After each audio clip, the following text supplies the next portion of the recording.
Olá, queridos, tudo bem com vocês? Estamos aqui mais uma vez gravando o podcast Esporte e Saúde em Debate.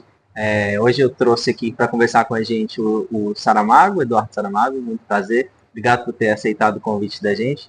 Eu que agradeço, fico feliz em participar e poder contribuir da melhor forma para apresentar, né?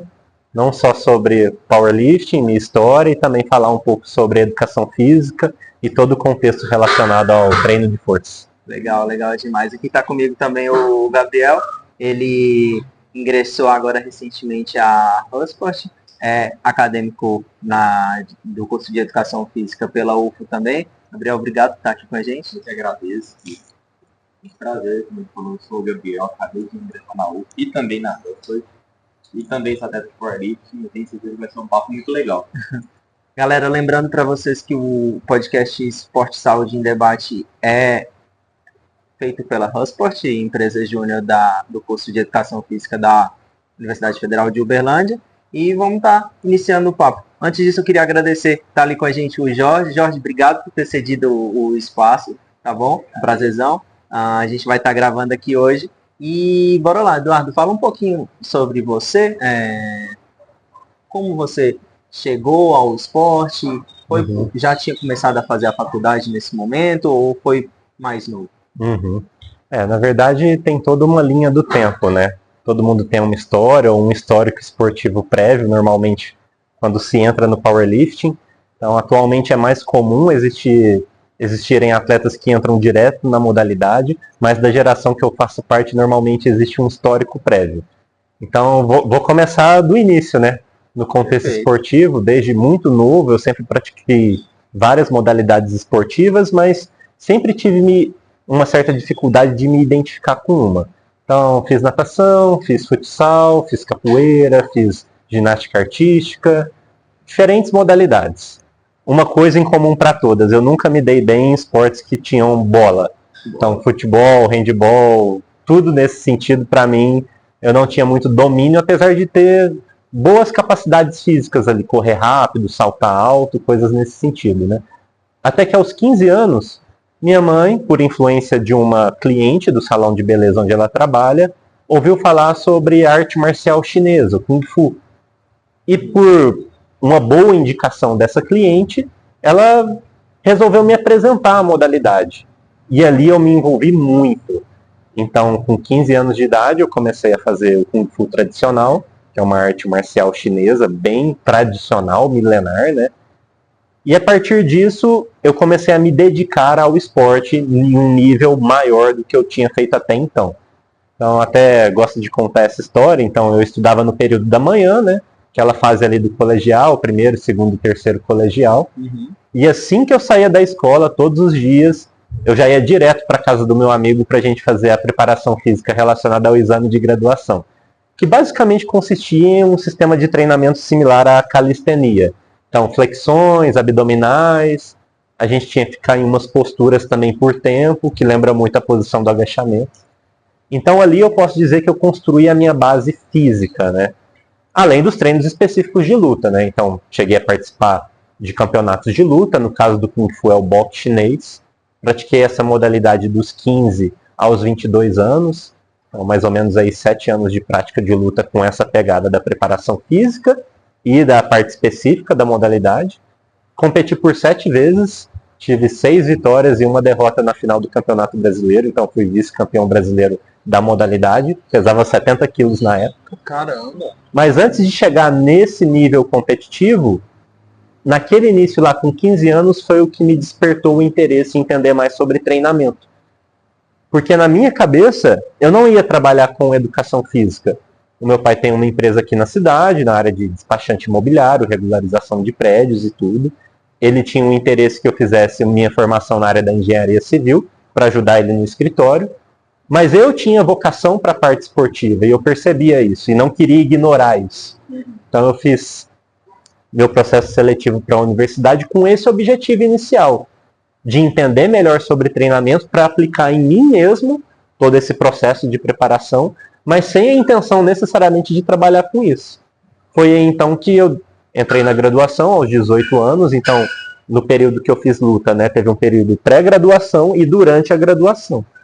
Só que de maneira muito curiosa eu parei de lutar exatamente pelas demandas da faculdade. Então eu entrei nela por causa da arte marcial e tive que parar com a luta porque pelas atividades extras que eu fazia estava me faltando tempo para treinar bem. Então se antes eu saía da escola, ia fazer a preparação física logo antes do almoço e ficava o período da tarde e noite na academia treinando, que foi uma parte que eu esqueci de complementar, né, sobre a rotina de treinamento naquela época, durante a graduação eu mal tinha tempo para fazer uma aula, por exemplo. E aí na luta, quando você não está treinando adequadamente, se você vai num campeonato, você não só perde, como também apanha. Então eu não me sentia seguro para participar dos campeonatos e aos poucos eu fui me afastando da modalidade. Até também por algumas divergências, né? E aqui eu não estou fazendo juízo de valor, até porque eu respeito muito todos os professores que me ensinaram durante esse período, mas quando você começa a aprender um conhecimento científico mais fundamentado, isso entra em conflito com algumas questões mais tradicionais que a gente encontra em algumas artes marciais. Então começou a ter uma divergência ali metodológica de processo de treinamento, e isso também contribuiu para o meu afastamento. E aí eu fiquei num período onde eu estava na graduação em Educação Física na Universidade Federal de Uberlândia, mas mais envolvido com uma parte de formação acadêmica do que necessariamente com uma parte esportiva que me levou até lá. Só que em um dado momento, principalmente depois da disciplina de cinesiologia, que foi ministrada na época pelo professor Guilherme Agostini, me despertou um grande interesse nos levantamentos básicos. O sinal está na faculdade até hoje, Guilherme. Sim. Abração para você, Guilherme. Sou um grande fã. Meu também. Sou um grande fã do Guilherme. Para mim é o nome do treinamento esportivo do Brasil. E eu já conheci muitas pessoas por aí que falam sobre o tema e não conheço ninguém que tenha a propriedade que ele tem para falar sobre treino. Admiro muito. Mas aí depois da disciplina do professor Guilherme, ele valorizou muito os exercícios básicos na hora de ensinar cinesiologia. E aí na UFO, naquela época, existia a equipe de supino paralímpico, que faziam os treinos lá na academia da educação física. E eu via aquele pessoal treinando aqueles movimentos que eu já fazia na musculação, pelo menos um deles, né, o supino, e falava, nossa, como poderia ter um projeto de extensão para os alunos também participarem, né, não só os atletas aqui da FUTEL de Uberlândia, da CDDU. E aquilo ficou em mim. Falei, nossa, por que não tem, né? Por que não tem um projeto para os alunos relacionado a treinamento de força, ou no supino, ou em outros levantamentos? Aí tudo bem. E depois que eu aprendi sobre cinesiologia e os levantamentos básicos, eu comecei a direcionar o meu treino de musculação mais para essa parte dos levantamentos básicos. Agachamento, supino e levantamento terra. Só que nessa época eu fazia esses movimentos não com a intenção de testar a força máxima. São movimentos muito eficientes para isso. Mas eu fazia eles porque são movimentos completos, estimulam o corpo todo, e fazia eles no padrão tradicional de academia para séries de 10 repetições. Mas ali uma semente foi plantada naquele momento.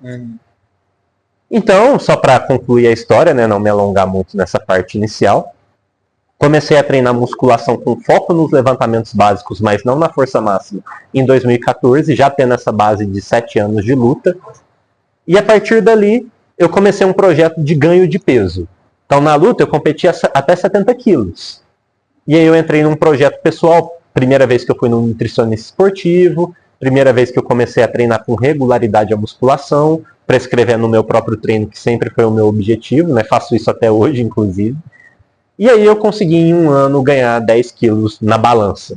Não com a melhor composição corporal possível, isso foi melhorando com o tempo. Mas eu consegui, a partir dos treinos com esse direcionamento, ter esse resultado. E aí, já tendo terminado a graduação em 2015, eu fiquei na UF de 2011 a 2015, com esse histórico esportivo, né? Eu me mudei para Ribeirão Preto para fazer meu mestrado na Faculdade de Medicina de Ribeirão Preto, lá na área da fisiologia. E foi lá que eu conheci o powerlifting, que eu estou até hoje. Então, em 2016, paralelo aos estudos do mestrado, né, que é muito bancada. Fisiologia é muito microscópico, digamos. Não é nada muito macro, é mais micro. Eu sentia muita falta do conhecimento específico da minha área de formação, a educação física. Então, a forma que eu vi de me aproximar mais da área não foi dentro da universidade, foi fora com os meus treinos de força. Então, coincidência ou não, nessa época, 2016, mais ou menos no início do ano, na academia que eu treinava no bairro onde eu estava morando, em Ribeirão Preto, surgiu um campeonato interno de supino. E como eu já fazia os levantamentos básicos, né, só que sem o objetivo de força máxima, eu falei, bom, eu treino supino para fazer a maior carga possível para 10 repetições, por que não fazer para uma repetição? E aí, com base nesse evento, tinha ali umas 6 semanas de preparação, eu comecei a funilar para testar minha força para uma. Nesse campeonato específico, tinham 2 modalidades, maior carga levantada para uma repetição e um coeficiente de força com uma simples divisão pelo peso corporal, para ver quem era proporcionalmente mais forte, apesar de hoje a gente saber que essa não é a forma mais adequada de fazer essa medida por diferentes pesos corporais de força relativa. E também carga fixa e o maior número de repetições possíveis no intervalo de tempo. Então era tipo 20 de cada lado no supino e você tinha lá 2 minutos para fazer o maior número de repetições. Nesse campeonato de volume eu fiquei em primeiro, que era o que eu mais treinava mesmo, volume. E no supino eu fiz 128 quilos e fiquei em segundo, pesando uns 80 quilos. E ali aquilo me causou um interesse muito grande pela força. Eu falei, nossa, que legal, ganhei um troféu, ganhei uma medalha. E eu falei, eu quero isso de novo. Porque eu fiz uma preparação de força e concluí com um resultado que até então eu nunca tinha conseguido apresentar. Carga máxima para uma no supino. E aí eu comecei a rodar as academias de Ribeirão Preto, perguntando na recepção, oi, vocês organizam um campeonato interno de supino aqui? E eu comecei a ir em várias academias fazendo essa pergunta, e a resposta lógica é, não, aqui a gente atende o público para outros objetivos, né? E aí eu falei, isso aqui não vai ser sustentável. Deixa eu procurar na internet se não tem algo mais organizado nesse sentido, uma federação. Sim. Foi então que eu procurei sobre powerlifting na internet. Já conhecia a modalidade de nome, apesar de não conhecer os detalhes das regras e da dinâmica competitiva. E então eu encontrei na internet um blog da equipe Arrebentação, uma equipe tradicional de powerlifting de Ribeirão Preto, e entrei em contato com um dos membros dessa equipe que era integrante da seleção brasileira da modalidade, pela federação que eu estou até hoje, que é o Mendinho. O Mendinho foi o meu primeiro treinador. Foi um período de 1 ano que eu fui assessorado por ele, aproximadamente, de 2016 a 2017. E ele foi o primeiro atleta da América do Sul a agachar com mais de 400 quilos. Então ele é um atleta da categoria super pesado, ele pesava 155 quilos, e competia no powerlifting equipado. Então nesse contexto ele foi o primeiro a agachar com mais de 400 quilos. Então não poderia ter um assessoramento melhor pensando em experiência e feitos, né? Foi então que, após entrar em contato com ele, ele me chamou para a academia, que não era dele, era do Marcelo Del Lama, que também é um grande atleta da modalidade que mora em Ribeirão e tem academia lá, também da seleção brasileira. E lá eu fui submetido a um teste de força nos 3 levantamentos básicos. E ali eu tive as minhas marcas iniciais num contexto específico, porque lá eles tinham a barra oficial, as anilhas oficiais. Foi então que eu fiz 170 de agachamento. O supino já era bom porque eu tinha feito uma preparação prévia para uma nele, né? 135 quilos, pesando 80 quilos de peso corporal. E o levantamento terra, 175. Essas foram as minhas marcas iniciais na modalidade, mesmo já tendo uma base prévia de 7 anos na luta e mesmo tendo uma base de uns 2 anos e meio de musculação. Tinha quantos anos nessa época? Mais ou menos 23. Tanto que a minha estreia no powerlifting, Gabriel, eu não podia ser mais júnior. Porque eu fui estrear no ano que eu completaria 24. E pelas regras da época, no ano que você completaria 24, não era mais possível ir como júnior. Uhum. Por, vou dizer sorte, ou por contexto assim, existe a categoria estreantes, né? Então eu pude rodar 1 ano como estreantes, até ter experiência suficiente para poder competir na Open, que é a categoria que eu tô até hoje pela faixa de idade, né? Então foi assim que eu cheguei até o powerlifting. Foi durante o meu processo de mestrado. Tive a minha primeira competição no ano de 2016, então depois desse teste de força, eu ainda tive a oportunidade de competir num campeonato só de levantamento terra, mas ainda extraoficial, mas já com os equipamentos oficiais da modalidade, mas extraoficial que eu digo no sentido de bandeira, de federação, regulação. E olha que interessante, né? Minha marca inicial foi 175 no teste de força.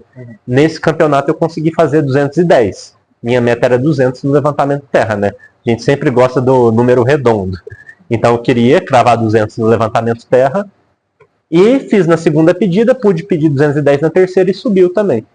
Isso me deu uma confiança muito grande, então, para estrear num evento de powerlifting completo, que obrigatoriamente são os 3 levantamentos básicos, na ordem agachamento, supino e levantamento terra, 3 pedidas em cada para achar a maior carga possível e compor um total para ver quem é o campeão no ranking comparando com os outros atletas. Entendi. Aí esse foi o seu primeiro campeonato, então? Isso. Em 2016, competindo por São Paulo, já que eu morava em Ribeirão Preto, né? Foi o campeonato paulista de powerlifting. Sim. Na época pela Federação Paulista, era uma outra gestão diferente da atual, né? Quem estava à frente dela era o André Doria. E eu competi lá pela primeira vez, fiz 537,5 de total, fiz 180 quilos de agachamento, fiquei só com a primeira pedida, queimei as outras 2. O supino eu fiz as 3, fiquei com 135. E o terra eu fiz 222,5. Fiz os 3 também. Então foi uma boa estreia, gostei, já ampliei as marcas, né? No início é tudo muito bom. Cada preparação você aumenta muitos quilos no seu total. E depois, como agora, depois de 8 anos de prática da modalidade, eu preciso fazer uma preparação de 4 meses para aumentar de 5 a 10 quilos ali no total. Não, quando você vai chegando mais nessa parte de uma experiência grande na modalidade, seja em qualquer esporte, para você romper aquele nível que você está é muito difícil, né? É verdade. É Seu corpo vai chegando num certo limite que para você romper aquele limite é muito mais difícil. Sim, eu fico muito feliz pela escolha que eu fiz em relação ao esporte, porque com relação à força máxima, existe uma grande margem de evolução a partir de pequenos ajustes que você faz com o processo de treinamento. Então, muitas vezes, explorar um exercício auxiliar para um determinado ponto fraco do seu levantamento que você nunca explorou antes, dar uma ênfase maior no fortalecimento do core, cuidar melhor de questões relacionadas à estabilidade das articulações para cada um dos movimentos, o quadril, o joelho, o ombro. Isso amplia a margem de evolução. É como se você desse a condição mais apropriada para manifestar a força que você tem capacidade de produzir.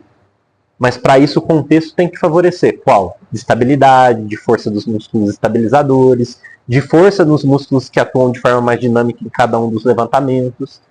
Isso faz a margem de evolução da força ser absurda, fora o próprio refinamento técnico do movimento, né? Saber a hora certa de acelerar durante o agachamento, o posicionamento mais adequado durante o levantamento terra, como tensionar a musculatura das costas. São detalhes que a gente vai aprendendo e incorporando com o tempo de prática. E isso faz a evolução ser muito favorável. Por exemplo, até hoje eu continuo evoluindo a cada campeonato. Eu ainda não achei o meu limite de força. Mesmo com toda aquela base esportiva prévia de luta e musculação, e mesmo já estando há 8 anos na modalidade. Sinto ainda que eu estou longe de achar esse limite. Maravilha, então isso é muito bom. Tem muito gasto para queimar ainda. Tomara, vamos longe ainda. Mas em relação de força e peso corporal, né? Você vem querendo trabalhar, querendo evoluir, tipo, permite evoluir mais ainda o seu total, né? Isso é bem legal porque no contexto do powerlifting, existem alguns indícios que possam indicar que você está na categoria mais adequada para sua estatura. Então hoje eu compito na categoria até 83 quilos, mas pela minha estatura não é a categoria que eu teria o melhor aproveitamento das minhas alavancas na hora de produzir força, né? Então, o que seria esse conceito específico das alavancas, né? Na biomecânica é associado ao braço de resistência. Quanto mais longe a carga que você está movendo tiver da sua articulação, mais aquilo vai representar uma dificuldade, uma resistência adicional sem mexer no peso. Então, é uma coisa que muitas vezes não dá para ver de maneira muito clara, apenas analisando um movimento numa sala de musculação assim, à primeira vista. Mas o atleta de powerlifting, ele tenta refinar a sua técnica para deixar a sua alavanca mais favorável do ponto de vista técnico, e também é possível preencher o seu frame, né, a sua estrutura, de uma forma para você ter vantagens mecânicas na hora de fazer força. Então, não quero misturar muitos temas, mas porque um atleta mais pesado consegue mover cargas maiores, de maneira geral, na média, tá? Isso pode variar dependendo de indivíduo para indivíduo, sem necessariamente esse peso corporal a mais que ele tem, seja necessariamente massa muscular. Porque qualquer estrutura física que ele tenha a mais, como uma barriga mais avantajada, num agachamento, por exemplo, ele vai ter um suporte maior na fase mais profunda, da barriga apoiando na coxa, do posterior apoiando na panturrilha. Isso é vantagem mecânica, que vai refletir em cargas maiores sendo movidas. Então, atualmente, né, o índice que a gente usa é o próprio IMC, que é usado para classificar os diferentes graus de obesidade, mas no caso do powerlifting, um IMC acima de 30 é interessante para o cara como indicativo que ele está na categoria mais adequada para a estatura dele. De preferência com a melhor composição corporal possível, né?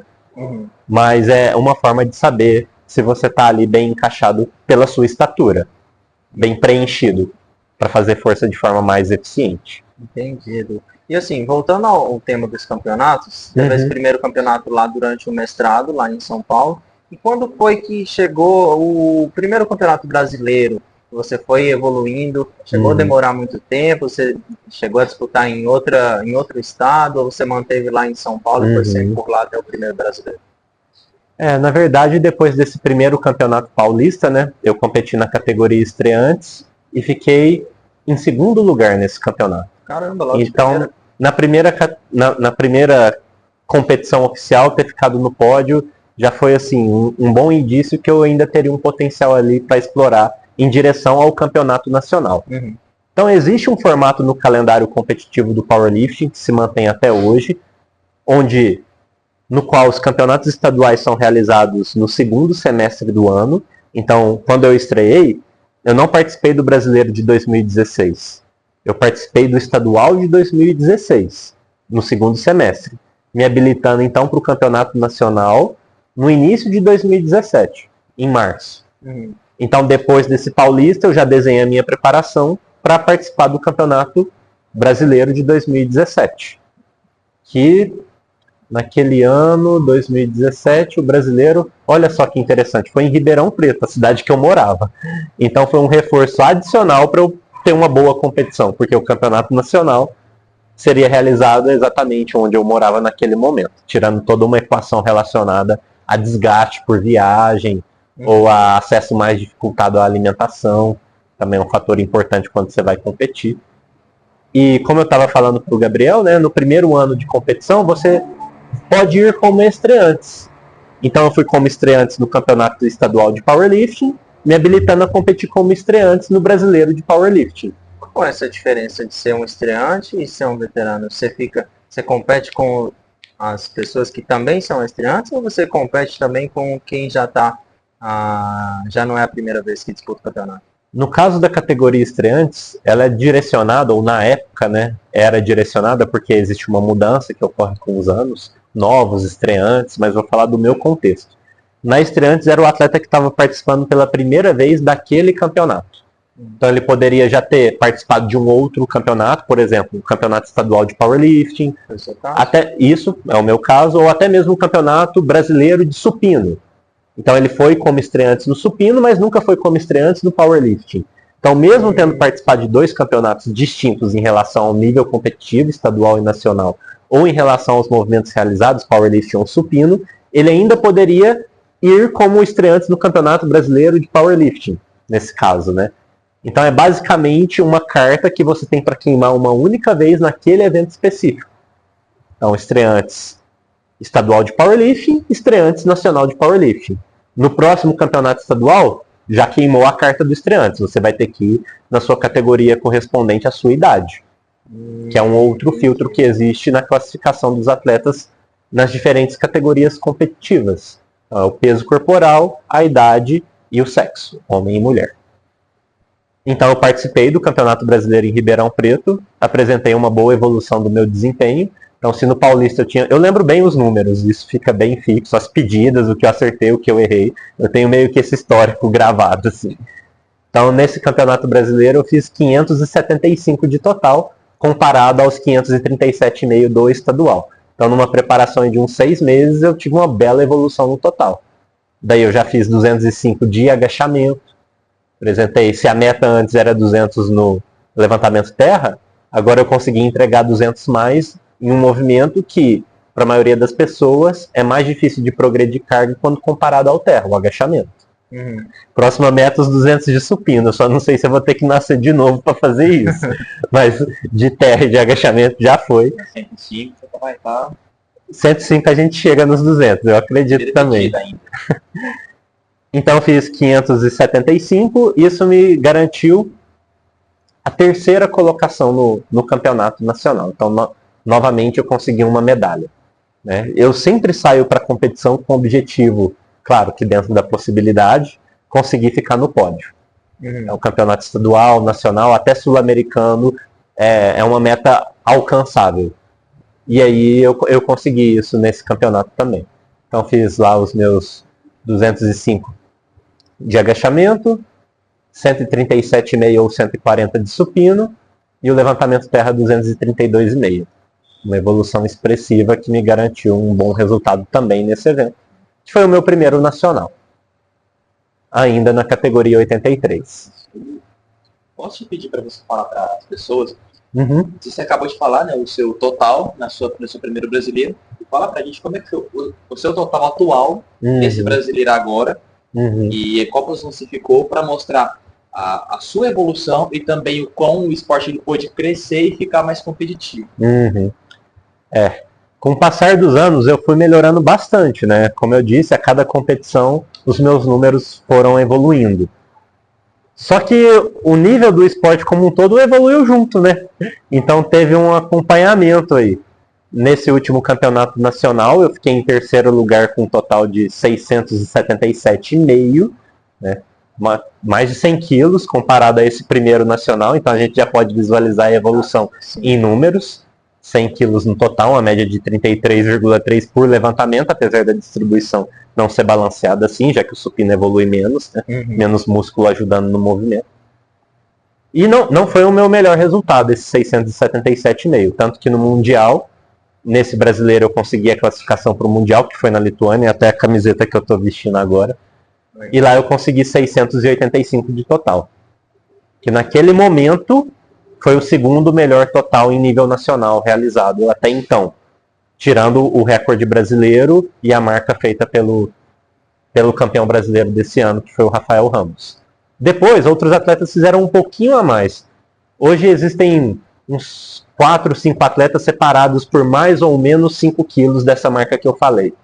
Então vai de 690 a 680, tem uns 6 caras da minha categoria fazendo ao redor disso, o que torna ainda mais competitivo, né? Então, mesmo evoluindo 100 quilos de 2017 para 2024, eu fiquei em terceiro na Open, que é a categoria principal, não é mais estreantes, é a categoria principal de idade, né? Onde se espera o maior nível competitivo de números e desempenho. Mas é muito circunstancial. Em 2021 eu fiquei em primeiro no Nacional. Em 2022 eu não participei do Nacional, mas participei do Arnold, que é o Arnold, né? A maior feira esportiva da América do Sul. Sim. E lá tinha um desafio de powerlifting por coeficiente de força relativa, com premiação em dinheiro. Eu optei por não participar do brasileiro para participar desse evento. Fiquei em terceiro lugar. Foi a maior premiação que eu ganhei no powerlifting. 350 euros.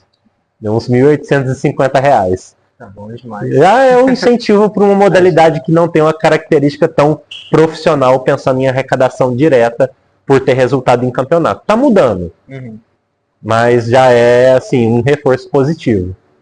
Em 2023 eu fiquei em segundo, tendo condições de ter ficado em primeiro, mas eu não fiz uma boa competição, foi abaixo do meu desempenho, né? Mas mérito do adversário que conseguiu jogar em cima da minha falha para ficar em primeiro lugar, mérito totalmente dele, não tem desculpas, né?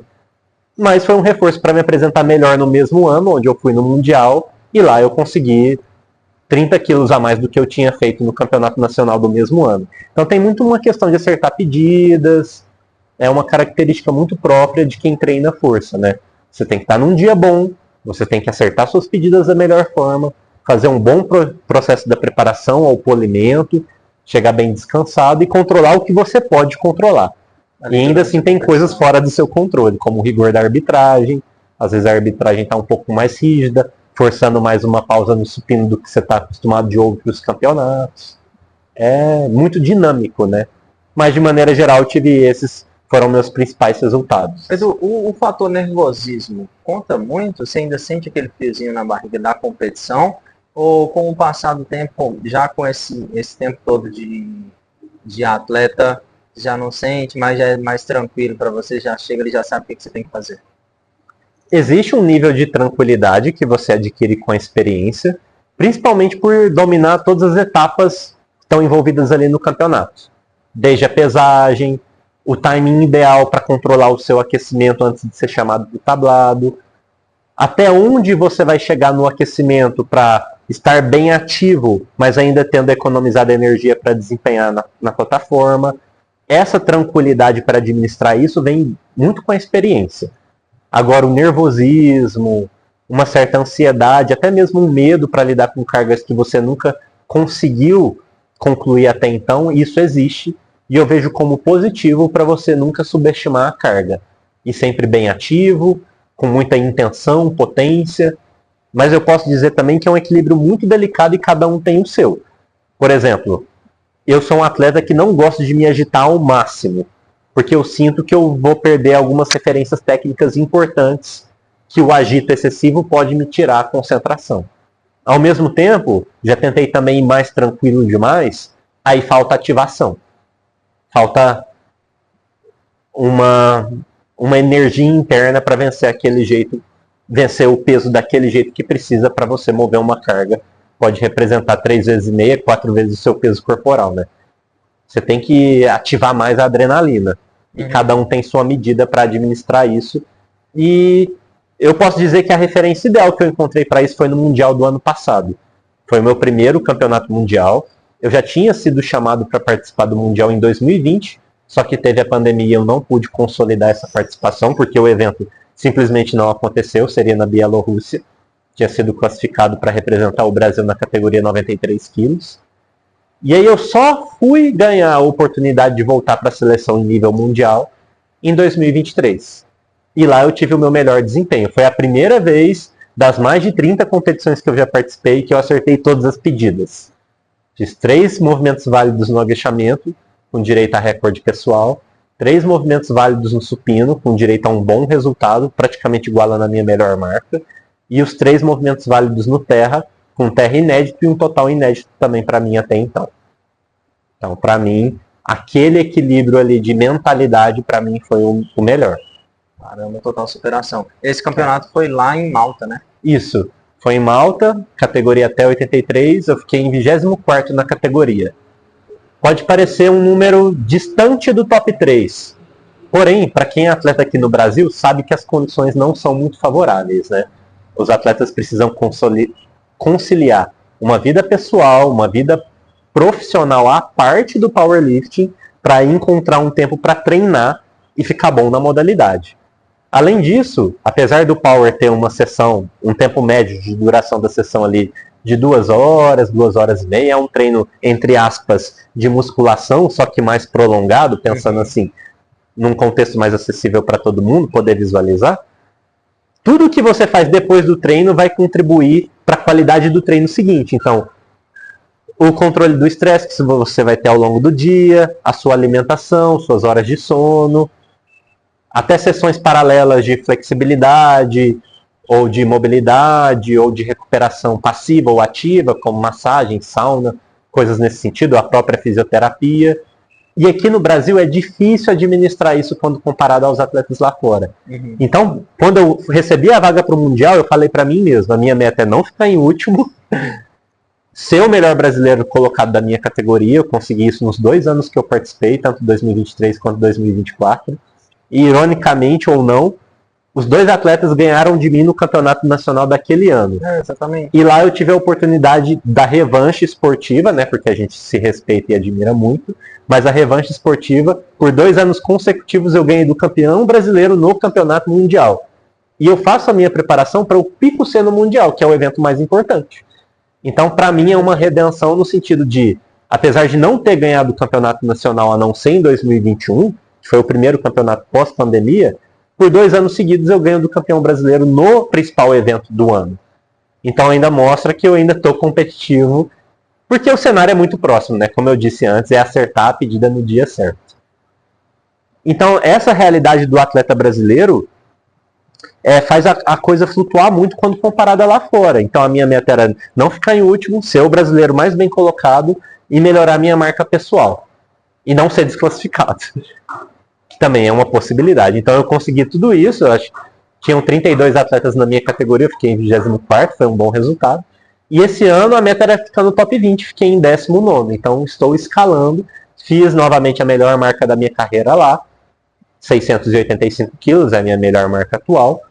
Apesar de ter pego uma dengue na época, faltando umas 7, 8 semanas para o campeonato, que mudou completamente o meu processo da preparação, mas mesmo assim eu ainda fiz uma boa marca, inédita, foi a minha melhor versão. Então acredito que eu teria condições de entregar números ainda maiores, mas pelo contexto eu não tenho o que reclamar, foi um bom resultado. Uhum. Perfeito. E assim, falando sobre a vida do atleta, somada, né, com tudo que você tem que fazer, igual hoje a gente sabe que você faz doutorado, né, na cidade de São Paulo. Sim. E como que é conciliar isso, né? Porque assim, existem atletas que até recebem bolsa para um apoio do governo para estar conseguindo se dedicar melhor ao esporte e ter todo aquele amparo de profissionais para estar auxiliando ele naquele processo de preparação, também em questão de alimentação, suplementação, equipamento, que tudo isso é necessário, né, para um suporte ideal para o atleta.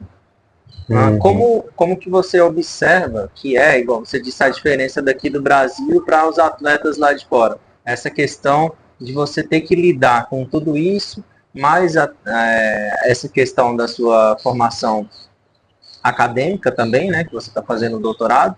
Como que é lidar com isso tudo, quão desvantajoso você sente?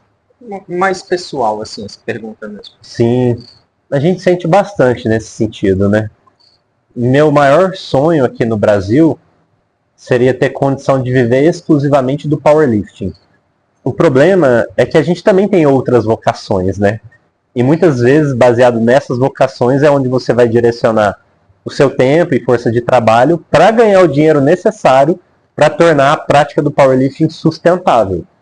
Então eu recebo, eventualmente, ajuda de algumas iniciativas próprias que eu faço na minha rede social, como venda de camisetas, já fiz também vaquinha, já fiz modelo de rifa. O que eu mais me identifiquei foi a venda de camisetas, né?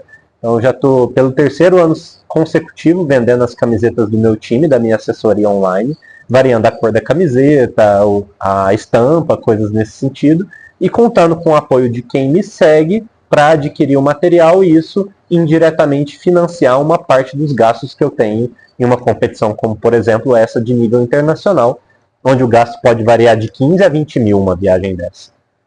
Então, todo o valor é bem-vindo, mas o maior percentual de custeio que eu recebo é financiamento próprio. Então, eu tenho uma atuação profissional com assessoria online, personal, presencial, e também como professor universitário. Inclusive, esse final de semana eu vou para São Paulo para ministrar uma aula em uma pós em Santo Amaro. Então, a partir desses recursos financeiros, eu vivo, né, dentro do meu padrão e também pago os gastos que eu tenho com campeonatos. E essa é a realidade de 95% dos atletas. Se for para eu colocar um número assim pelo que eu vejo, eu diria que em torno de 95% dos atletas da modalidade aqui no Brasil tem ou essas iniciativas em rede social ou financiamento próprio para dar conta dos custos de um gasto com o campeonato. Entendi. E a minha realidade está na mesma direção, apesar do cenário atualmente estar um pouco mais amplo, porque vejo hoje em dia que já existem empresas de suplementos apoiando atletas de diferentes federações, outras empresas não tão diretamente vinculadas, ou diretamente vinculadas, como material esportivo para modalidade, de joelheira, de cinto, coisas nesse sentido. Então, de certa forma, também conta como apoio aí, né, para os atletas. Entendi. E assim, falando até mesmo em federação, entrando um pouquinho nesse tópico da modalidade em si, hoje você é presidente, né, da Federação Mineira de Powerlifting. E como é que tá está fomentando, está organizando, como funciona a sua gestão, em que você consegue observar que isso já são quantos anos que você está à frente da federação? Eu assumi ela em 2021 com toda uma equipe que hoje compõe a diretoria da Associação Mineira de Levantamentos Básicos. Então, até mesmo para sintetizar essa parte, né, às vezes eu até esqueço que eu estou envolvido em tanta coisa. E eu tenho uma característica própria, já que a intenção também é me apresentar um pouco melhor em relação ao que eu faço e tudo. Sim. Eu sou bom em poucas coisas, mas essas poucas coisas que eu tenho uma identificação maior e vejo que eu tenho uma habilidade relacionada àquilo, eu tento levar ao extremo de desenvolvimento e evolução. Então, por exemplo, no powerlifting, é o esporte que eu mais me identifiquei até hoje. Comecei nele e hoje eu comecei já com o objetivo de integrar a seleção brasileira. Eu consegui isso e pretendo me manter nisso o máximo que eu conseguir. Então, do início à seleção brasileira. Na graduação em Educação Física, hoje eu estou envolvido no doutorado. Pretendo fazer um pós-doc e me tornar professor universitário numa instituição pública de ensino, para trabalhar com ensino, pesquisa e extensão nessa instituição. Então, novamente, levando ao extremo. Na parte da gestão, eu sou presidente da Associação Mineira de Levantamentos Básicos. E quando eu assumi essa responsabilidade, eu tinha como objetivo desenvolver o esporte aqui no estado num patamar que a gente não tinha chegado até então. Tanto em estruturação de recursos mesmo, para a organização do evento, como uma barra oficial, um conjunto de anilhas, o sistema de competição e tudo relacionado para a competição fluir bem, quanto também número de atletas e alcance por todo o estado. Então, assim que a gente assumiu, e eu preciso falar a gente, porque é uma gestão muito ativa do ponto de vista de todos que participam, vice-presidente, secretário-geral, tesoureiro, eu como presidente, entre outras pessoas com diferentes funções, a gente assumiu com o objetivo de difundir o esporte no estado, que é um estado muito grande. Então, até então, os campeonatos ficavam muito concentrados ali na região do sul de Minas, em Pouso Alegre. E assim que a gente assumiu, a gente começou com uma dinâmica de rodar os campeonatos por diferentes cidades. Porque a gente entende que quando o campeonato acontece em uma cidade, ali é plantada uma semente, que pode dar frutos futuramente. Então, atletas que eram entusiastas podem competir pela primeira vez, e aquela sensação de competir pela primeira vez é uma grande recompensa de superação, de resultado, de querer mais. E esse atleta pode voltar no ano seguinte. Pode, se ele for da área, abrir uma equipe, treinar pessoas, então vai ramificando, né? Então a gente, assim que eu assumi a gestão da Federação Mineira, a gente organizou campeonato em Juiz de Fora, depois campeonato em Uberlândia, depois campeonato em Patos de Minas, o primeiro evento de powerlifting realizado na capital, em Belo Horizonte. E isso fez o esporte crescer bastante, e a Federação Mineira também, né? Hoje Associação Mineira, mas muito em breve Federação Mineira, porque a gente está cuidando de uma formalização aí de tudo relacionado a isso para poder dar uma nova identidade para a nossa entidade esportiva de nível estadual. Muito em breve, Federação Mineira de Powerlifting. Inclusive, essa popularização está acontecendo que esse ano, né? Sim. Mês que vem a gente vai ter o Desafio Minas e a Copa de Supino em Terra aqui em Uberlândia, né? Exatamente. É o terceiro evento de powerlifting que acontece aqui na cidade de Uberlândia. Em 2019 eu pude organizar esse evento como organizador, mas ainda não como presidente. O Edson, que era o presidente anterior da Associação Mineira, me passou essa responsabilidade. E a gente fez o primeiro campeonato de powerlifting em Uberlândia. Depois, em 2022, aconteceu o campeonato estadual de powerlifting aqui. E agora, esse ano, a gente vai ter a Copa de Supino e Terra e o Desafio de Powerlifting, já com aproximadamente 170, 180 atletas pré-inscritos no evento, somando os 3 campeonatos: powerlifting, só supino e só levantamento terra. Então, é um número bastante expressivo. E assim, é interessante lembrar, a gente tinha até conversado um pouquinho antes, a modalidade em si tem somente 2 competições oficiais, né? Uhum. Que são, no caso, você tinha me dito, o supino, supino, e os 3, quais são os 3 mesmo? O powerlifting em si, ele é caracterizado como triatlo da força, e por isso você faz força máxima em 3 levantamentos. O agachamento, o supino e o levantamento terra. Obrigatoriamente os 3 nessa ordem, e na sequência. Então uma competição de powerlifting em média pode durar de 3 horas a 3 horas e meia, dependendo da dinâmica de competição, número de atletas e velocidade de montagem da barra no tablado. E um campeonato apenas a gente chama de single lift, né, levantamento único, no caso supino, tem sua duração ali em torno de 1 hora e meia no máximo.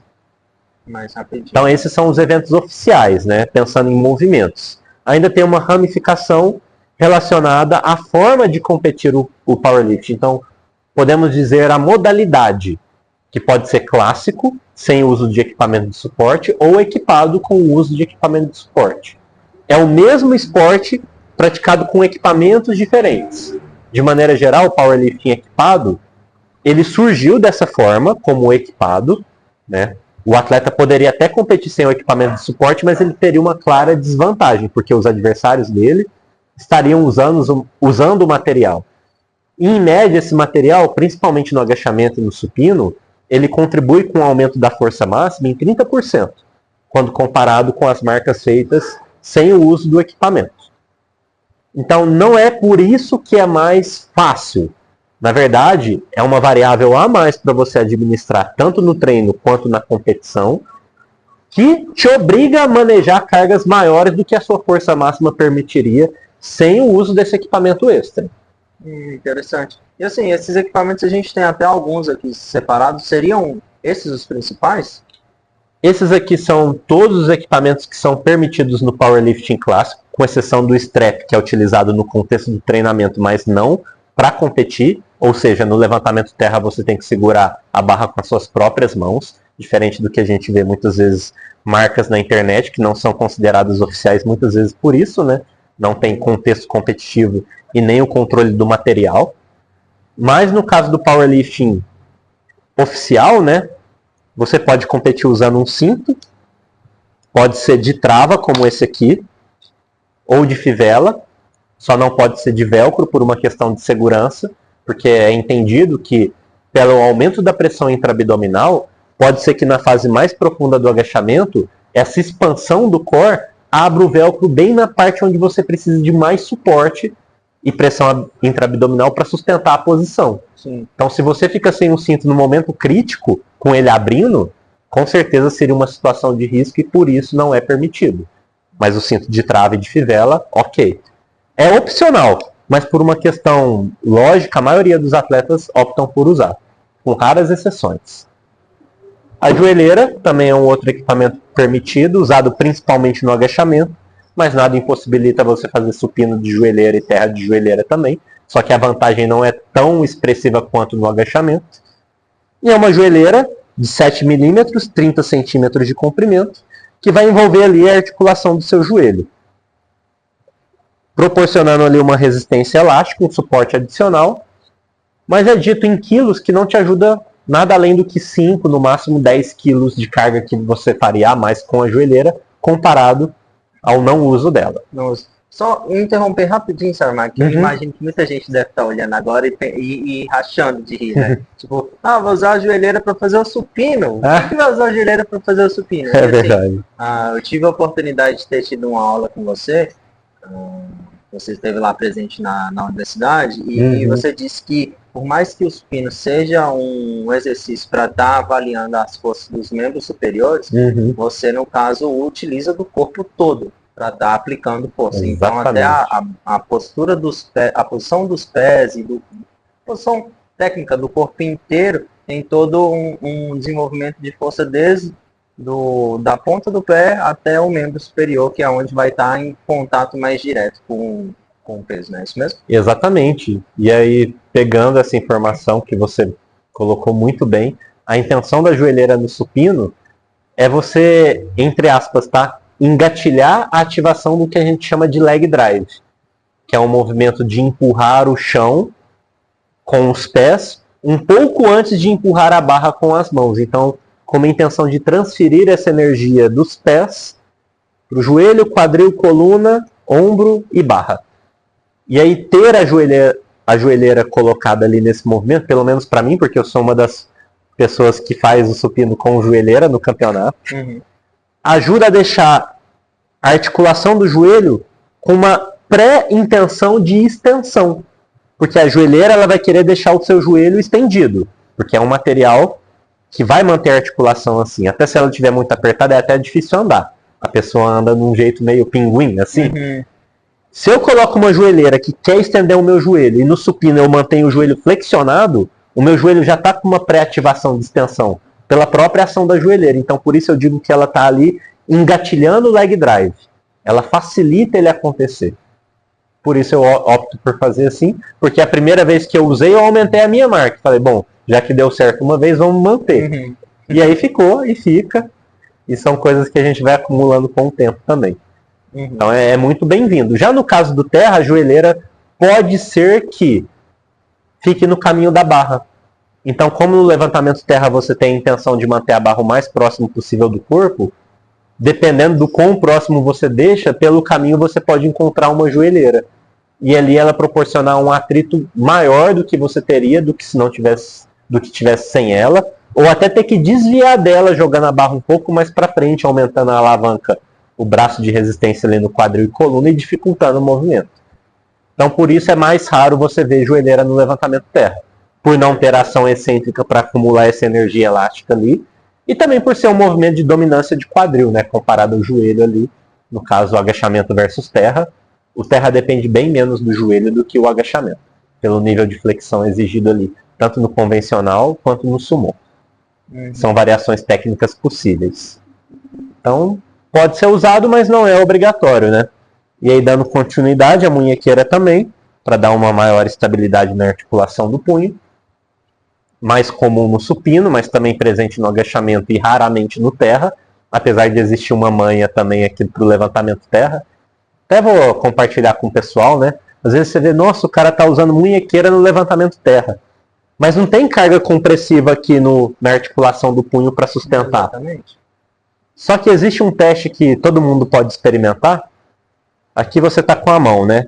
Se você fecha e abre sem nada apertando, é uma coisa.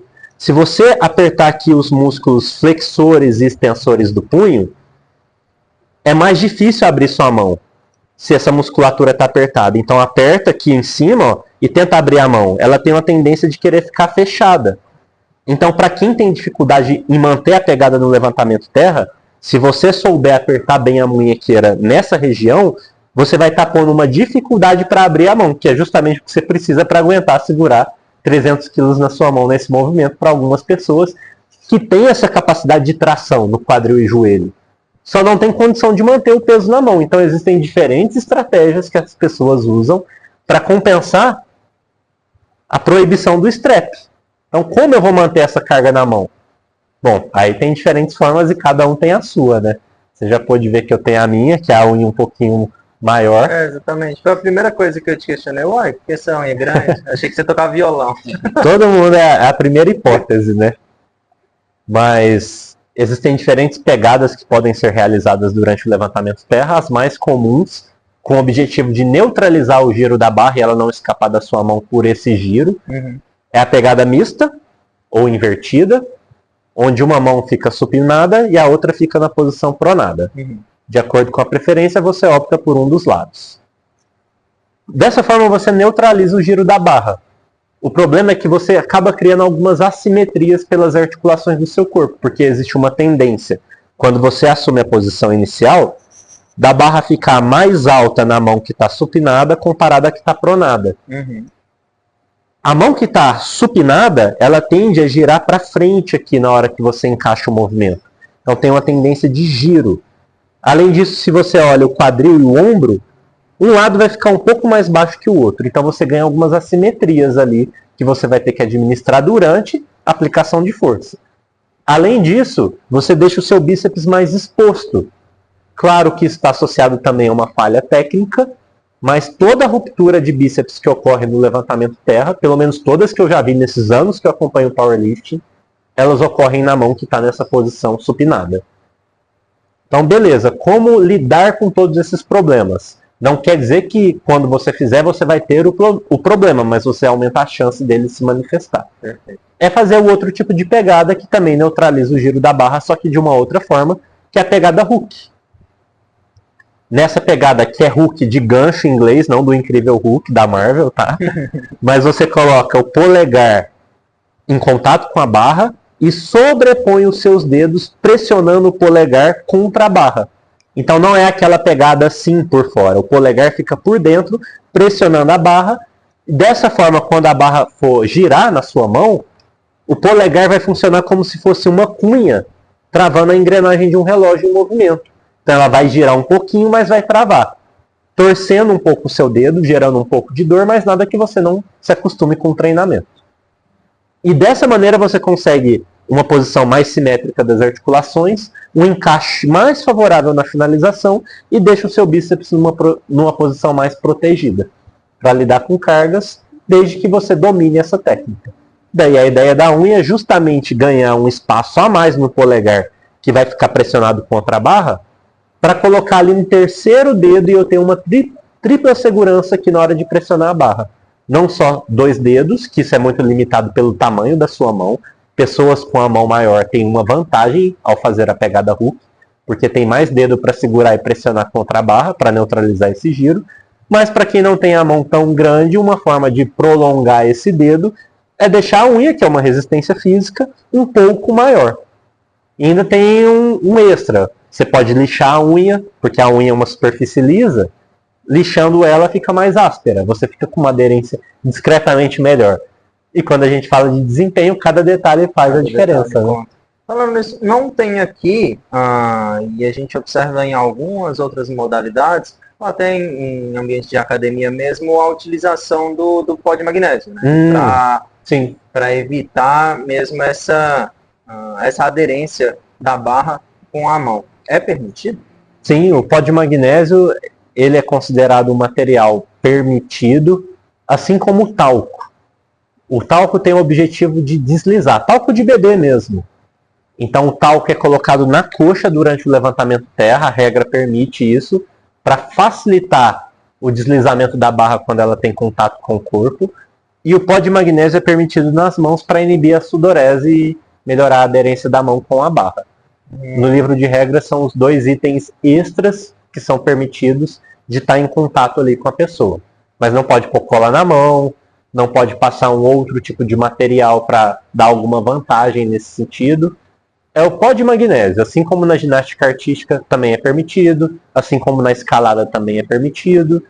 Então é um recurso para o atleta ter condição de apresentar a força que ele tem. É igual, eu sempre gosto de falar, né?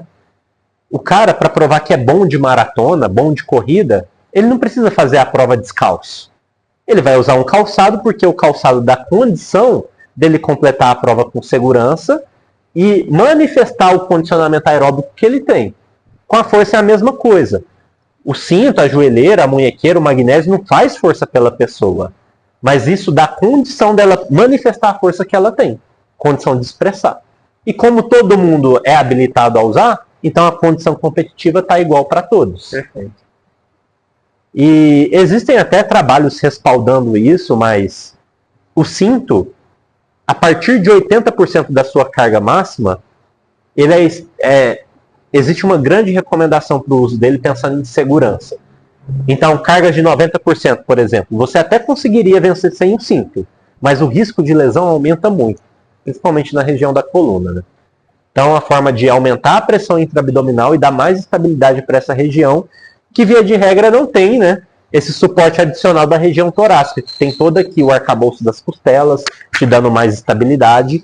Aqui na região abdominal e lombar, só tem lá a sua coluna lombar e os músculos ao redor. Então, fortalecer esses músculos é uma forma de você ter mais estabilidade e conseguir transferir a força que você tem, sem essa energia ser dissipada com deformação de posição. E também colocar o cinto é uma forma de aumentar essa pressão intraabdominal e dar mais estabilidade para uma região que, via de regra, está mais exposta, por esses motivos que a gente comentou agora. Perfeito. E assim, concluindo os equipamentos, tem esse tênis aqui, ó. É verdade. Então, o calçado também é um recurso permitido durante o campeonato. Daí a gente tem a possibilidade de utilizar 2 tipos de calçado, ambos de material rígido, tá? Nada proíbe o calçado ter amortecimento. Mas por uma questão lógica de transferência de força, nas competições os atletas vão optar ou serão orientados a escolher um calçado com solado rígido. Orientados, eu digo, pelo treinador. Né? Então, dentro desse contexto do solado rígido, existem duas opções principais. O calçado com salto, que pela regra pode ter até 5 centímetros de salto, mas o maior do mercado, até uma marca nacional, tem 2,7. E o calçado plano, que seria mais similar, ou até mesmo esse que eu estou usando aqui, né? De característica mais minimalista. Seria próximo a um All-Star? Um All-Star, por exemplo. Ou um Rainha Vôlei, para quem gosta. Que é o que eu gosto, por exemplo. Se você ganha 15, você dá mais automaticamente. É o que diz a lenda. E o objetivo do calçado, né? Ele tem um efeito mais prático no agachamento, porque imagine fazer o levantamento terra com salto. Você estaria aumentando a amplitude do seu movimento porque você está se afastando do chão. Então você deixa a finalização mais alta. Além de modificar o padrão de ativação dos músculos envolvidos dinamicamente ali naquele exercício. E já tem estudo mostrando que isso ocorre. Com o salto existe uma ênfase maior de ativação da cadeia posterior. Mas enfim. No caso do supino, o salto pode te dar uma vantagem de conseguir colocar os pés um pouco mais para trás, sem que isso levante o seu calcanhar do chão, que é um ponto proibido pela regra. No supino do powerlifting, na federação que a gente compete, que é a IPF, que é a mais antiga e tradicional e com o maior número de países filiados e atletas inscritos também, você não pode levantar o calcanhar durante o supino. Mas e se ele estiver levantado, entre aspas, dentro de um calçado que tem um salto que permite você ficar assim? Então você consegue, com um salto no supino, colocar os pés mais para trás, valorizar mais o arco, sem necessariamente tirar o calcanhar do calçado, do chão, porque ele já está elevado aqui dentro. Né? Não é elevado escondido a mais do que o salto, é elevado na altura do salto, que já compensa uma mobilidade ali que pode limitar o tamanho do seu arco, que é uma técnica própria do supino para quem faz o powerlifting. E no agachamento é a principal mudança, né? É uma mudança tão importante que eu também estou investigando ela no meu doutorado lá na biomecânica na Escola de Educação Física da USP. Então, esse laboratório é coordenado pelo professor Júlio Serrão, muito atuante na área da biomecânica aqui no Brasil, tanto como palestrante quanto como pesquisador. E por muito tempo as pesquisas lá no laboratório, né, aproveitando o tema aqui do calçado, elas eram realizadas com o objetivo de ver os melhores calçados para corrida. E o efeito de diferentes amortecedores para corredores em todos os parâmetros que a biomecânica pode avaliar, né? Força de reação do solo, a cinemática do movimento, ou seja, a dinâmica das articulações, sobrecarga articular, até mesmo a ativação dos diferentes músculos durante a corrida, a depender do calçado que você usa, ou o não uso do calçado também, né, correr descalço. Então essa era a linha principal de investigação lá desse laboratório da biomecânica da USP. E eu entrei com o objetivo de trazer a avaliação do calçado, mas para o contexto da força, do treino de força. Então a minha pesquisa é direcionada para o agachamento de atletas de powerlifting. Então é o agachamento realizado com a técnica do powerlifting, e são duas técnicas possíveis, a barra alta e a barra baixa, porque a gente sabe que isso causa modificações técnicas da cinemática e ativação muscular de todas as articulações e músculos envolvidos, e também o efeito do tipo do calçado durante a realização desse agachamento com as duas técnicas. Então, obrigatoriamente, os voluntários são submetidos a 4 condições experimentais: 2 alturas de barra e 2 tipos de calçado. Então, barra alta, calçado plano, barra alta, calçado com salto. Barra baixa, calçado plano e barra baixa, calçado com salto.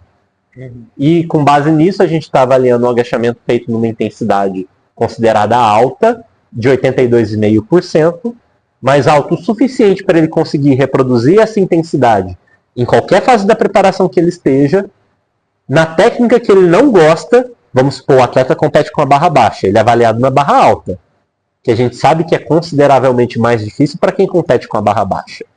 Só que o 82,5% é baseado na marca do campeonato, da técnica preferida. Então eu escolhi uma intensidade que ele entrega no laboratório, independente da fase da preparação, independente da posição de barra e independente do calçado que ele usa, se é o que ele prefere ou o que ele não prefere. para a gente avaliar uma condição intensa o suficiente que caracterize o esforço típico de uma sessão de treino de powerlifting ou até mesmo de uma competição, e ao mesmo tempo que ele consiga fazer com segurança em várias séries. Porque na mesma visita ele vai fixar a altura da barra, por exemplo, barra alta, e vai variar o tipo de calçado, obrigando ele a ir no laboratório, né? Não obrigando necessariamente, mas pelo menos esperando que ele vá ao laboratório 2 vezes. Uma para barra alta e 2 calçados, e uma para barra baixa e 2 calçados. E como típico de toda pesquisa científica, a gente precisa de uma certa redundância, uma repetição. Então a gente optou por colocar ele para fazer 3 séries de uma repetição a 82,5% com um calçado e uma altura de barra, e 3 séries de uma repetição a 82,5% com outro tipo de calçado. Isso em um dia de coleta. No outro dia ele volta, muda a altura da barra e faz a mesma coisa. Então para fazer 6 séries de 1 não pode ser mais intenso que isso. Também respeitando todos aqueles fatores dificultadores que eu falei, né? Da não preferência e da fase da preparação que ele se encontra. Uhum. Essa é a pesquisa. Legal demais esse estudo que você tem feito. Muita gente acredita que vai beneficiar, né, disso na questão da evolução do treinamento, da preferência de qual técnica utilizar. Só explicando um pouquinho para a galera, aproveitando, né, desse conhecimento que o Saramago me passou numa outra oportunidade, que é a respeito da posição da barra. Para quem não sabe, essa barra alta, que é uma barra alta e uma barra baixa, seria a posição que ela fica na região do, como é que eu posso dizer, no trapézio posterior? De maneira geral, a gente fala, a barra no agachamento é posicionada nas costas. Em qual local das costas? Na barra alta, na região superior do trapézio, acima da C7. Se a pessoa tolerar um pouco mais dor, às vezes até fica ali na C7, né, que é essa vértebra mais pronunciada aqui da região cervical, aqui próximo ao final do pescoço. É uma boa referência ali para determinar a altura da barra alta. Ou acima ou em cima dessa região. Ou levemente abaixo ainda passa como barra alta. E a barra baixa é mais próxima ali do deltoide posterior mesmo. Então bem aqui mais baixo. Quando a gente procura por essas imagens na internet, dá para ver bem essa distinção da altura da barra e que modifica bastante a forma de fazer o agachamento. É comum, né, nas academias convencionais, que não tem esse foco no desempenho esportivo para força, o agachamento ser definido como uma coisa só, né? Agachamento, vai lá, tira a barra do suporte e faz o movimento. Só que a barra alta e a barra baixa são 2 formas completamente diferentes de fazer um movimento que recebe o mesmo nome, que é esse padrão de agachar, né? Só que a barra alta tem uma dominância maior da cadeia anterior. Então, do ponto de vista biomecânico, cinesiológico, quanto mais o músculo alonga na fase excêntrica, mais ele participa na fase concêntrica. Com a barra alta ocorre maior flexão do joelho. Isso alonga mais os vastos aqui do quadríceps. Consequentemente, obrigam eles a participar mais para te voltar para a posição inicial, que vai ser retornada ali durante a fase concêntrica com a contração desses músculos. Com a barra baixa, eu tenho um nível maior de flexão do quadril. O tronco fica mais inclinado, eu alongo mais o glúteo. Por que eu fico mais inclinado? Porque como a barra está baixa, se eu ficar totalmente em pé, eu não consigo manter um equilíbrio adequado para sustentar essa carga e realizar o movimento. Então, naturalmente, eu inclino o meu corpo mais para frente e causa essa pré-ativação, esse pré-alongamento na cadeia posterior, desde a posição em pé. E aí, à medida que eu vou descendo, isso vai acentuando ainda mais, alongando mais o glúteo, principalmente, e os posteriores da coxa, mas com alguma ressalva, porque por eles serem biarticulares, eles vão alongar por uma articulação do quadril, pela flexão, e vão encurtar pela outra, pela flexão do joelho. Então isso causa um certo paradoxo ali na ativação dele, então ele tem uma ação quase que constante, né? Diferente do glúteo, que quanto mais alonga, mais participa. E aí na fase concêntrica, esse glúteo que alongou muito com essa barra baixa, e o tronco mais inclinado, ele participa muito na subida. E para a maioria das pessoas, o glúteo é mais forte que o quadríceps, então isso dá maior condição da pessoa mover cargas maiores com essa técnica da barra baixa. Tanto que ela é preferencialmente utilizada pela maioria dos atletas de powerlifting. Se for para colocar um número genérico aqui, eu diria de 90% a 95% que preferem essa posição. E assim,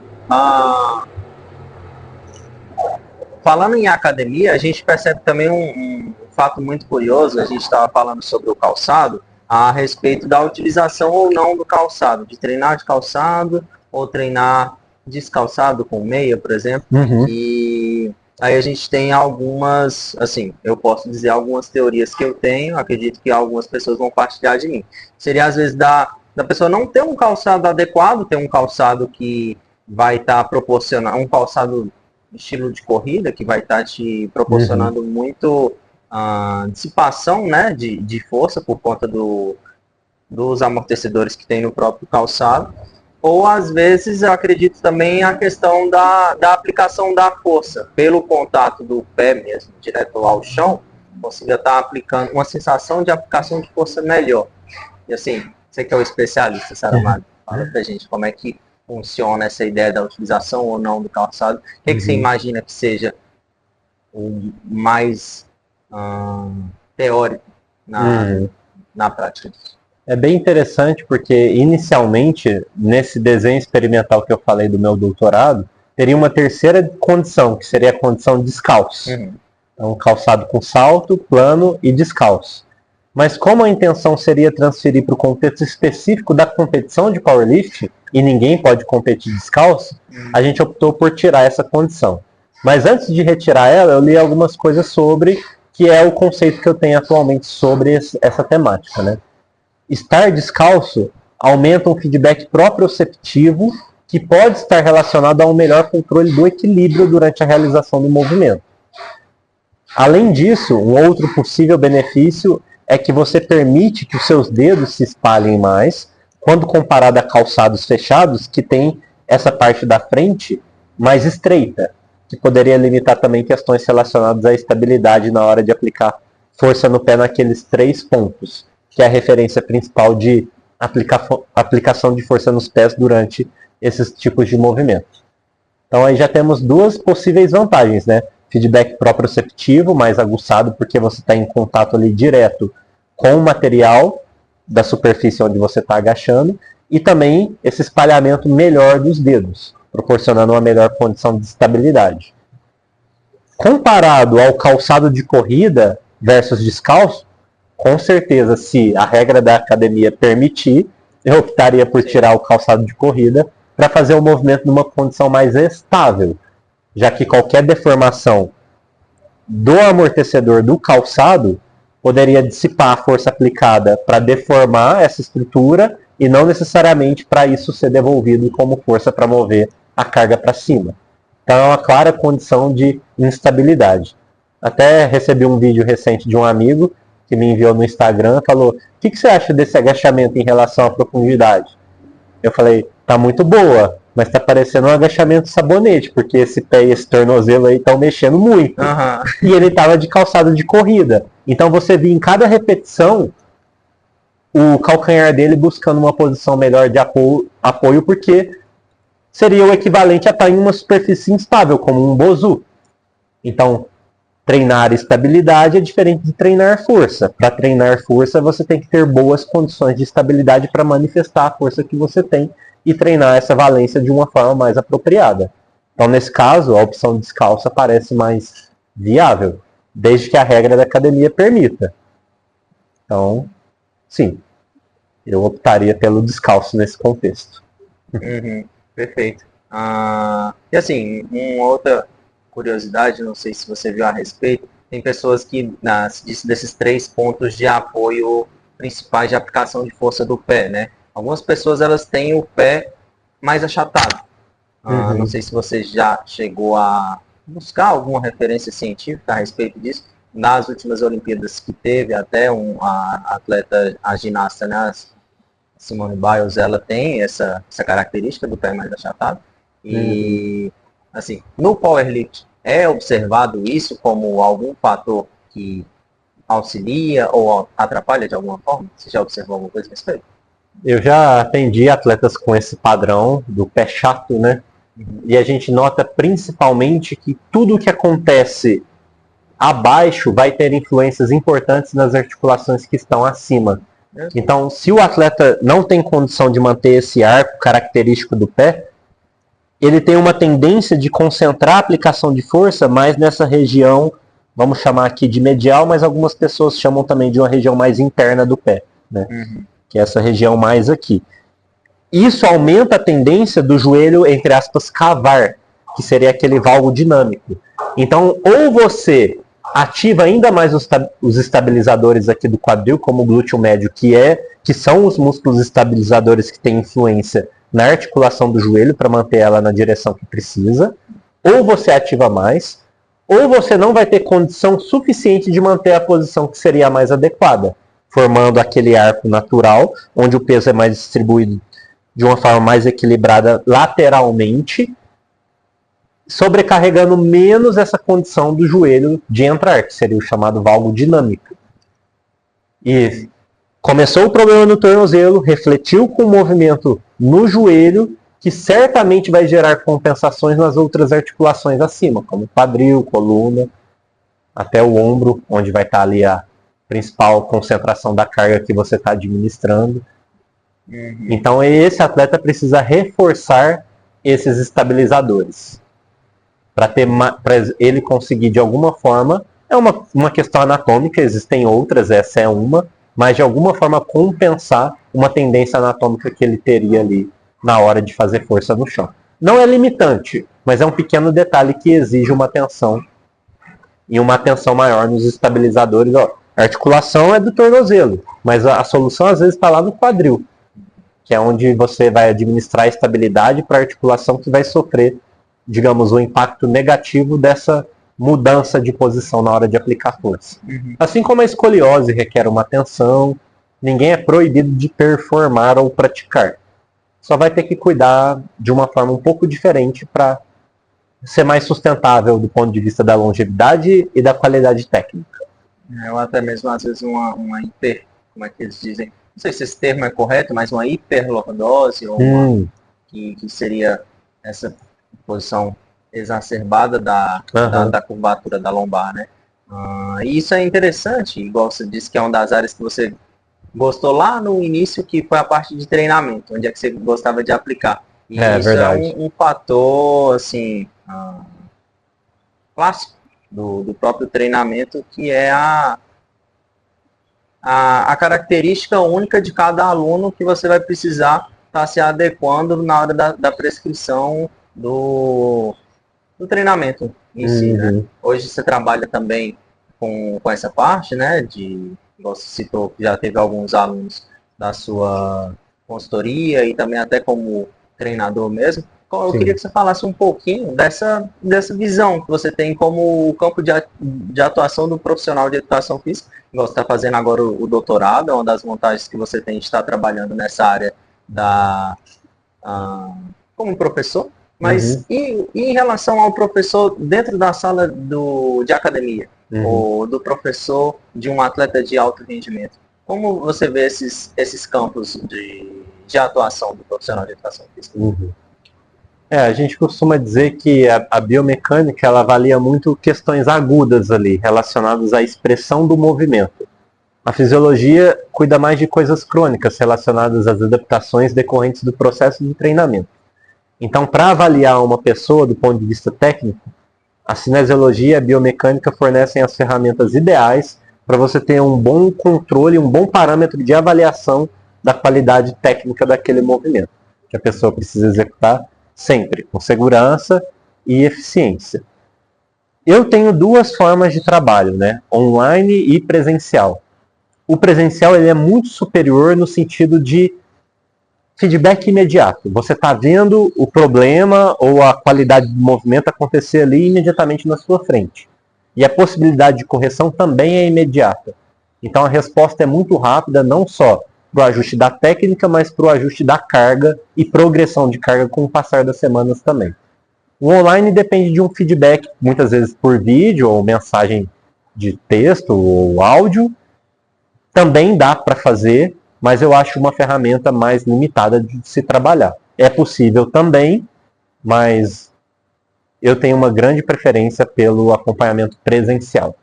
aos moldes antigos de acompanhamento mesmo, de ver o atleta diariamente e administrar toda a progressão ali com o olhar ao vivo.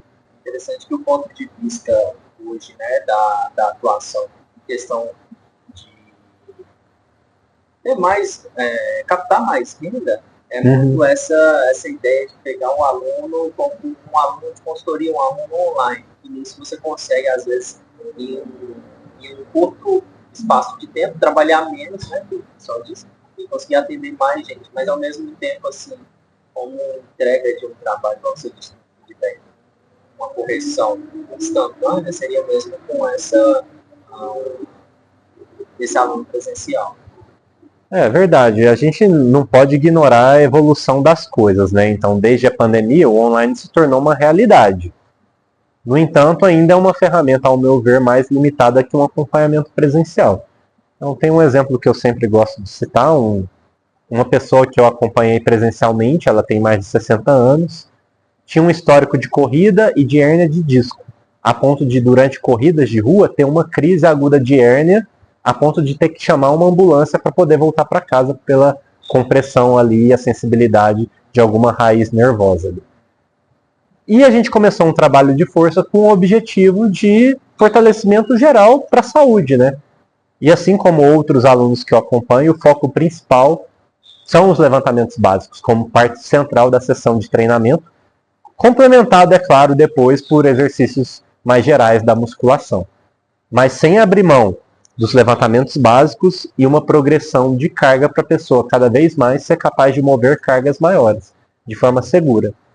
Então, com base nesse acompanhamento gradativo, eu tenho um modelo de flutuação de volume com o passar das semanas para gradativamente expor essa pessoa a cargas maiores, mesmo que não necessariamente máxima para aquele número de repetições, por exemplo. A pessoa faz 20 quilos no agachamento para 12 repetições. Na semana seguinte, posso pôr 6 repetições e pedir para ele fazer 30 quilos. Apesar da dificuldade ser claramente menor, porque cortou as repetições pela metade e aumentou só 10 quilos, ele já está sendo exposto a uma carga inédita que antes ele nunca tinha movido para uma vez. Então, quem fica sempre muito apegado às zonas muito altas de repetição, perde essa possibilidade de encostar em cargas maiores, por trabalhar em zonas mais curtas, de volume menor. Então, eu tenho esse modelo de disposição. Essa semana, séries para 12.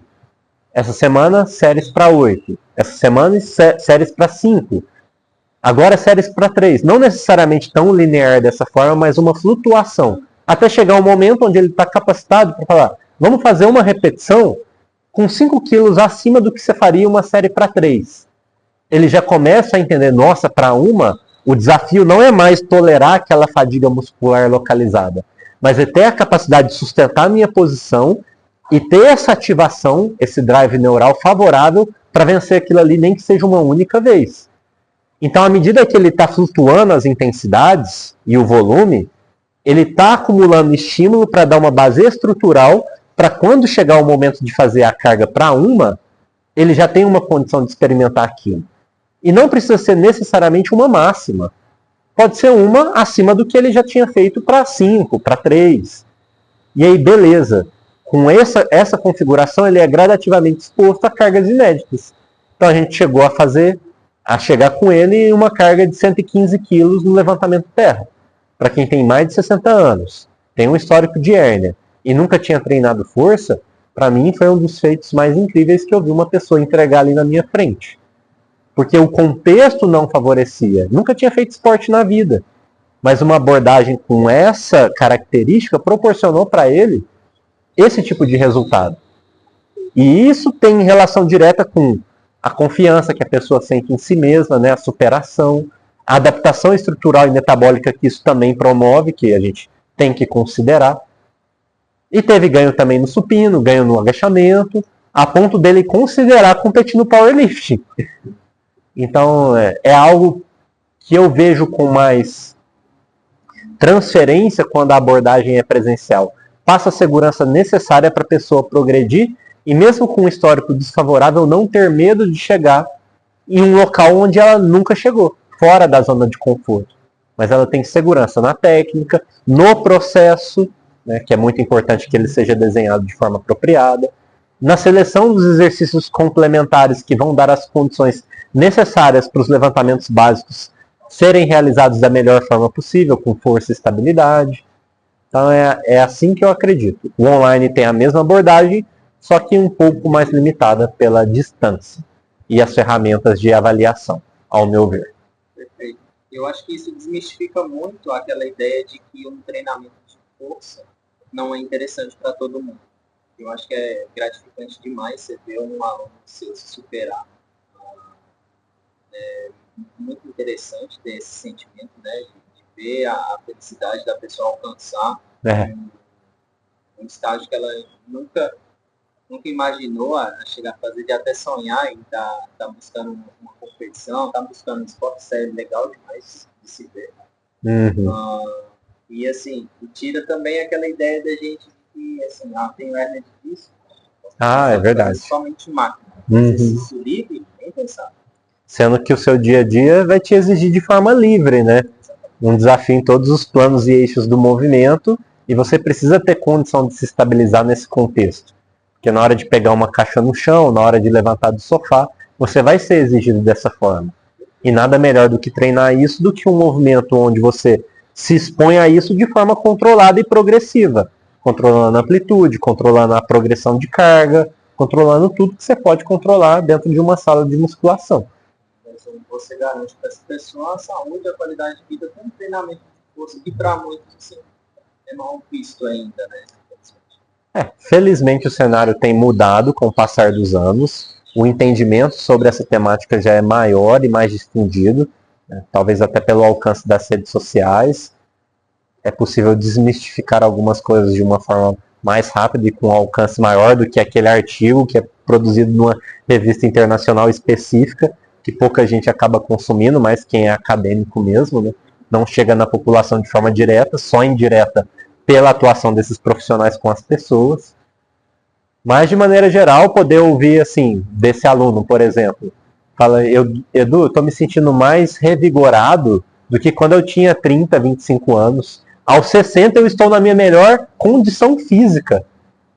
Então, eu acho que essa é a ferramenta do professor de educação física, né? Levar a pessoa a uma condição nova, inédita, de superação física que reflete diretamente na saúde e qualidade de vida. Não só aspectos físicos, mas também aspectos psicológicos que indiretamente são estimulados a partir da confiança que você ganha por se superar nesse contexto assim do treinamento. Fica sendo o momento mais aguardado do dia, a hora que você vai pôr um peso novo na barra e tentar vencer ali, comparado à sua versão anterior. Você com você mesmo, a sua nova versão. E a gente pode entregar isso da melhor forma, né? Então, acho muito positivo e gratificante nesse sentido. Obrigado demais por estar aqui com a gente. Acho que foi muito bom estar recebendo esse conhecimento. É bom de conversar. Eu já tive a oportunidade de escutar uma palestra sua agora, nesse bate-papo mais próximo. É muito mais enriquecedor para a gente. Espero que seja também para todos que vão estar ouvindo e assistindo esse podcast, né? Obrigado também, Gabriel. Tem mais alguma curiosidade? Gabriel, para quem não sabe, ele é aluno. Já fui atleta de Saramá. A gente tem uma medalha junto. Ele que eu estrei Power. Inclusive, eu tô na UF, uma das coisas que me inspirou foi ele. Eu fiz um processo seletivo de transferência para a UF, porque eu vi a forma que o Saramá trabalhava, eu gostava muito do que ele postava nas redes sociais. E eu falei, cara, eu quero ser um profissional igual ele. Então, eu vou tentar seguir os caminhos mais próximos deles. O que eu podia fazer era ir para a Universidade Federal de Berlândia. Então, foi o que eu consegui. Então, obrigado, Edu, só pela... Você me ajudou nessa minha trajetória, você me ajudou a iniciar nesse esporte e também na minha vida acadêmica. Então, assim, eu sou muito grato, você me inspirou, eu tenho certeza que você vai inspirar muita gente por aí. Agora, vindo para Berlândia, logo vai ser professor universitário também. Tomara, pô. Tamo aí na luta. Bom, Gabriel, obrigado aí pela consideração, pelas palavras. O cara tem um grande potencial aí no powerlifting também, só evoluindo os números. Um ritmo bem acelerado, isso é bom, mostra que tem um lastro aí ainda para aproveitar ao longo dos anos. E eu fico feliz por contribuir aí com essa iniciação não só esportiva, mas também acadêmica, né? Então eu me formei lá na UFO, e era até um tópico que a gente tinha conversado previamente, né? Eu tentei aproveitar ao máximo o que a universidade tem a oferecer. Então fiz monitorias, até fiquei meio viciado em monitoria, porque eu gosto muito dessa parte do ensino. Então fiz monitoria de anatomia, fisiologia humana 1, 2 do exercício, treinamento esportivo. Fiz umas 6, 7 monitorias, porque algumas eu fiz mais de uma vez. Fiz 2 anos de iniciação científica. A temática inicialmente não era específica para força, mas eu já tentei convencer o Guilherme Agostini, que foi meu orientador, a puxar para a parte da fisiologia do sistema neuromuscular.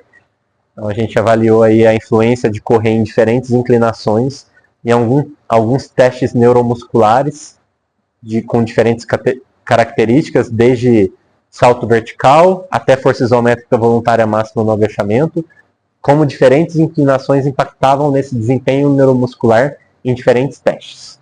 E aí já foi um primeiro passo ali para fazer a transição depois para o neuromuscular no contexto da força.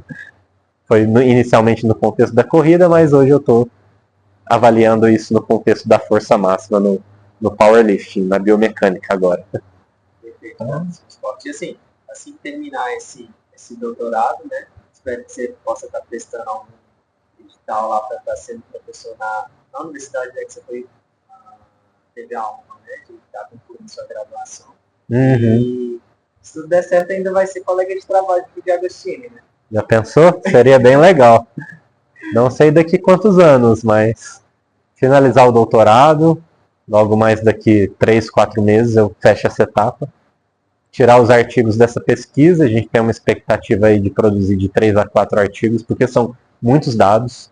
A biomecânica fornece para a gente muitos números e com base neles a gente consegue chegar em boas conclusões para transferir isso para a realidade profissional e dos atletas dessa modalidade, que é o nosso principal interesse. E a partir disso eu considero também desenvolver pesquisas aqui em Uberlândia, em colaboração com o Laboratório de Biomecânica. O Silvio Santos Soares, que era lá da UFO, hoje aposentado, ele faz parte da minha banca do doutorado, e provavelmente a gente vai conversar para alinhar algo, para fazer algumas coisas aqui também, ter Gabriel como colaborador, voluntário ou até pesquisador, né, Gabriel? Existem muitas possibilidades. Existem outras pessoas que eu acompanho aqui da área da nutrição, que poderiam ter uma participação.